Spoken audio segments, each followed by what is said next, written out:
I'm David Griffin. It's the 26th of October 2017 and I'm in Rotherham to interview Chris Middleton. A very good evening, Chris. Good evening, David. I think it's safe to say from this side of the table that you're probably one of the most prominent and most well-known off-the-field figures in Derbyshire's history, certainly since probably the mid-70s, about the last 40 years or so. How did you get first involved? What was your initial initiation, if you like, into cricket, whether as a player or as a watcher? Well, I was never a player because I was absolutely hopeless at cricket and any other game as well. I've never played cricket since I was 10 or 11 years old. But I grew up in Carver, in the edge of the Peak District, and that's where I lived until I was in my 20s. And they had a cricket side, of course. They played friendlies, no league cricket in those days, in the late 50s, early 60s. And so I used to wander up to the cricket field every week, and I used to watch the cricket and just enjoy the atmosphere of a local village cricket match. And then, when I was about 11 or 12, I started going to Chesterfield, because Derby was an impossible journey from where I lived. So, but I could catch a bus to Chesterfield that got me to Queen's Park in 30 minutes. And what was the catalyst for that?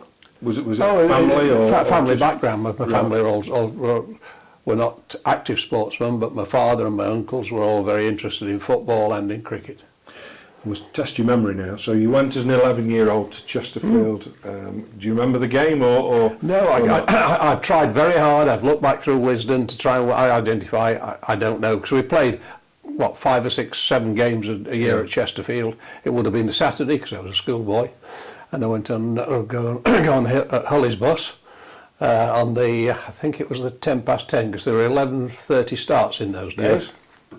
And so what year would this have been? This would be about 1959-60. Right. Donald Carr in charge, Les Jackson coming to the end of his career, Cliff Gladwin already gone, George Dorks was there, all the old. So I can imagine, I mean, as someone who came to the next generation, and I look back at that team and think, wow, what did I miss? Oh, that must have been, because obviously the 60s was a very dominant time for Yorkshire, and the 50s was Surrey, but Derbyshire, they were never that far behind, were they? It was no, indeed. What do you remember about those years? I can remember those years. The batting was usually pretty fragile. Yeah. Haver and Lee opening the batting. Donald Carr probably going in 3, and then after that it was all a bit fluid. Donald Carr was obviously a very high class player, and Charlie Lee and Arnold Hamer were both good county pros. But what sort of style would you compare them to the modern era or later? I don't think you obdurate. I mean, if you playing at Chesterfield, if you scored at 2 and over, you were going pretty well. Yeah. You know, there was no question of clobbering it all over the field, and hitting 4s before lunch was not really done. No. So it was fairly slow, because there was 3-day cricket, and we knew if Derbyshire were batting first, if we got 175. 200 runs would be luxury in the first innings, and because we got the firepower to bowl the other side out. So during those formative years, the late 50s, early 60s to say mid-60s, if you like, were any particular highlights that you can recall? And are you still watching just at Chesterfield? I'm just watching at Chesterfield, and of course Derbyshire played Yorkshire at Bramall Lane every year, so I always got a day or two at Bramall Lane when we were playing Yorkshire there, but basically it was all Chesterfield, because the other places, Buxton and Derby and the other places around the county we played, I couldn't get there by public transport. And what are your recollections? Did you have a favourite? Did you have a favourite player or? Favourite player was Les Jackson. And Donald Carr. They were my 2 heroes. Of course, Les finished at the end of the 61 season. Cliff Gladwin had already gone. And then Harold Rhodes came through, Brian Jackson, and the next real hero was Derek Morgan. Right, because of course Derek was one of the great all-rounders, wasn't he, of Derbyshire cricket. You look at his record, and it's a terrific record. Yeah. 3rd most runs, 5th most wickets, and either stat puts him in the greats, but actually... It certainly does, and I could never understand why you never got a look in for England. Well, I asked him, and he said T.E. Bailey, was it? He said he acknowledged that Bailey was the great all round, and they were only going to pick one. Well, that was the thing. Yes. They were certainly only going to pick one. But Derek Morgan was a very high quality player. So Londoner. Yeah, indeed. What was the atmosphere like? Because I mean, I don't know if you were there at the South Africa game in '65, the famous the Rhodes Affair one, but they always talked about the atmosphere at Chesterfield, and I first went there in the early '70s, and it was always intense. But I always got the impression it was probably even more so back in the '50s and the '60s. Yes, I mean the games that stand out were playing Yorkshire, and of course Yorkshire were the top side in the.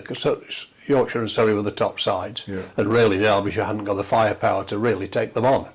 But that was the game that really mattered, because there would always be at least as many Yorkshire supporters at Chesterfield, and they all used to say, even in those days, Chesterfield's our favourite ground. We wish we could go watch cricket here all the time. We don't have got to Headingley or Bramwell Lane. And it's still the case, isn't it, when we play just Yorkshire at Chesterfield? I remember 2013 when we were both in the First Division and couldn't move at the absolutely. There some huge crowds. People. So I want to just fast forward you to a game, a Gillette Cup semi-final. Oh yeah, Chesterfield. Terrific. Judging by your reaction, I must admit that we've discussed this before, so I know you were there, but. It's gone down in folklore. It was a huge crowd, massive crowd. And there was a lot of controversy because Morgan batted slowly and got booed. Yes, and we only made 130. How old were you when that game was played? I was. I will be 8. I'd be 19 or 20. Take us through the game. You were always going to go to that. I was a student, right, and I was working on the night shift at Bachelor's Peas in Sheffield. And so the day of that game, I did the night shift, drove like hell from Sheffield to back to Carver, got myself changed, had a bit of breakfast, jumped back in the car, and drove over to Queen's Park, and I was there waiting for the gates to open. And where did you sit or stand? I know where the tree is. Yeah. If you sit in the pavilion and look to the side screen, and then go 2 trees to the left. Really? I used to sit. It was 5-tiered. Those old wooden seats. Sit on the top at the end. That's always where I sat. Right. And for the safe place. I suspect all the officials and certainly the treasurer from that era will be long gone. Yes. But you were there. What's your serious estimate at the crowd? Because it varies from. Well, 5,000 to double figures. What would you have said? It must have been nearly 10,000. Really? Because the whole place was absolutely heaving. Because in those days, of course, people sat on the grass. Yeah. They didn't use quite all of the playing area, so there were people sitting on the grass in the corner down in the lake corner. And I think they put some temporary stands up as well. But a lot of the people just stood all day.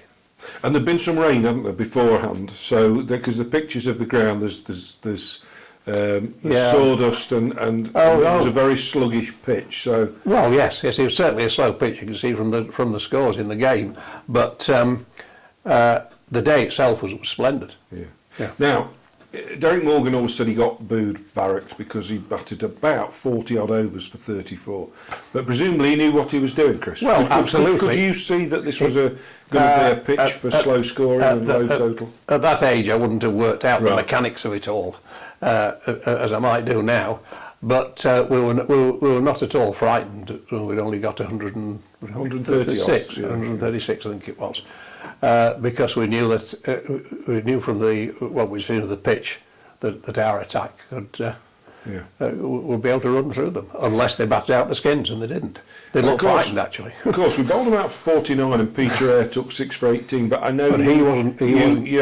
Harold Rhodes did the damage. Yeah. So what did you? I know you've told me this story before, so I'll let you tell it about how quick he was, etc. He was bowling from the pavilion end. I was at the lake end. So he was bowling towards me, and he just bowled lightning. They hadn't a clue. I think the first 3 overs went and got a run on the board. They couldn't get a bat on him. And although he only took I think 2 wickets, he set the whole thing up. And the Sussex the batsman just looked terrified. And what sort of pace? apprehensive. What shall sort we of say. pace compared to? Oh, Harold was quick. As quick. I mean, Oh, yeah. Compared to the modern. Yes. Yeah, Oh, yeah. really. Yeah. Whether he threw or not was another matter. I wasn't expert enough to know that, but he was jolly. He was very, very quick, and of course he was tall, and his arm came over, Yeah. over his sort of over his ear. You know, he knew exactly where he was very accurate. Yeah, and a great record. I mean, it can't take it away. Tremendous. Nearly 1,000 wickets. Did you go to the final? Yes, very disappointed. Against Yorkshire, of course. Yeah, can't remember that much about it actually. But was that your first visit to Lords? Probably it would have been. Yes. Yeah. Yes. So we've got you to the end of the 60s. Are you've End of a the 60s, student? yeah. Are you? When are you looking at becoming a member and starting to watch more I cricket? think the first year that I joined as a member was probably 71 or 72, Right. which is the time I was coming home. Yeah. All my exams are behind me and starting work in Rotherham. But I still lived with my parents for 2 or 3 years. And so I went, I started going more and more. And by then, of course, I had a car. So Yeah. I was going to Derby. But of course, in the early 70s, we didn't play that much at Derby. We played at Ilkeston and Buxton and all over the place. Well, it's interesting you mentioned that time because that coincided with my joining Derbyshire as a member. And I'm always reminded the first few years we finished bottom, next to bottom, and bottom of the championship. It was a tough time. But there were some green shoots, weren't there, when we'd got England players and whatever. Yes. So we've gone from the Morgan era, we've gone from the Jackson and Harold Rhodes era. What do you remember of those early 70s years? I'm talking pre-Barlow now. The players that we came in, the overseas players. Yes, well, Chris Wilkins was the first. I think we were a bit slow off the mark with overseas players. I think the first season they came in, we didn't have one, and it showed. And Chris Wilkins came along, and he was a different sort of cricketer. I'm not saying he was better than all our players, but he was just a different sort of cricketer. And he was a hard player, and he was committed. And whether it was batting or bowling, he always gave 100%. And I think he was an example probably to quite a lot of the other players. He's certainly spoken of in glowing terms. Oh yes, by people at the There's top. never Although he going wasn't anywhere that great international. name. Yeah. And of course we did go for a great name. Michael Holding talks about Lawrence Rowe as the finest batsman he'd ever seen. He came to us with a test average of 70. Yeah. And was allergic to grass. But was allergic to grass. Yeah. Did you see much of Not a great deal. No, I mean Venkat was the next. Venkat came and Yeah, and really, Venkat was a very fine player, but an off spinner in Derbyshire as your overseas player, not a great idea, and he didn't bat. No. And we'd already got Miller, who was emerging. Well, Miller with was Swindle, just wasn't he? emerging, Quite yeah, young. 75, 76. I remember seeing Jeff as a very young man. 'Cause of course, he was a great Chesterfield favourite because he was a Local Chesterfield boy. lad, Yeah. and it was quite clear watching Jeff's early days he was going to be a very good player.